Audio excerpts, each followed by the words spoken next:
shenia kwenye lami, linakushika mkono, linawatoa wewe unapita. Tunasema baraka inatajirisha, baraka.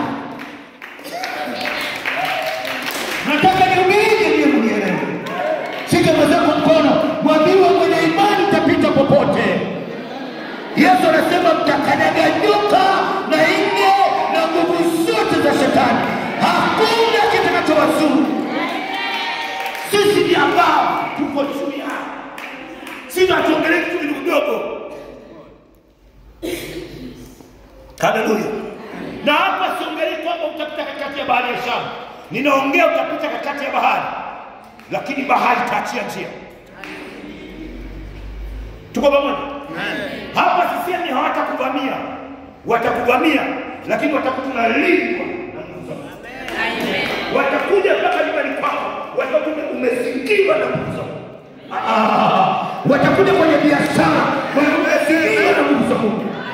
Na hizo nguvu za Mungu zinakuja ukipata imani ndani yako, ukaingia ukaanza kumwamini Yesu, ukaanza kusifu kama unacho. Petro anasema asifiwe Mungu. Wewe tunakwambia kusifu. Acha usifu. Huna imani kwanza. Wangapi wanapokea imani katika jina la Yesu? Kila neno ninalotamka leo ni uzima, litaumba imani ndani yako. Nasema kila neno liinue kiwango cha imani yako. Kila neno liinue kiwango cha imani yako. Wewe utapita katikati yao, hakuna atakayekuzuia. Kwa maana utalindwa na nguvu za Mungu. 2025 ni mwaka wako wa kupita. Imani. Na sio sifa kuwasimulia watu.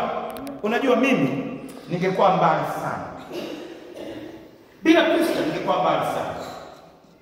Maana tunasema mimi sina Mungu kabisa. Kristo amefanikiwa kunizuia.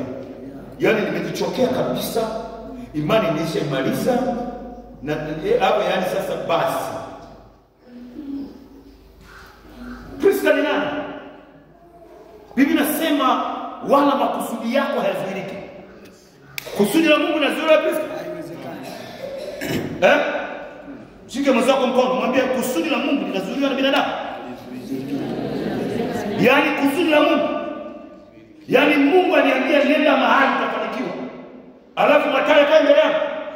Hapo sikutumwa na Mungu. Ni kweli.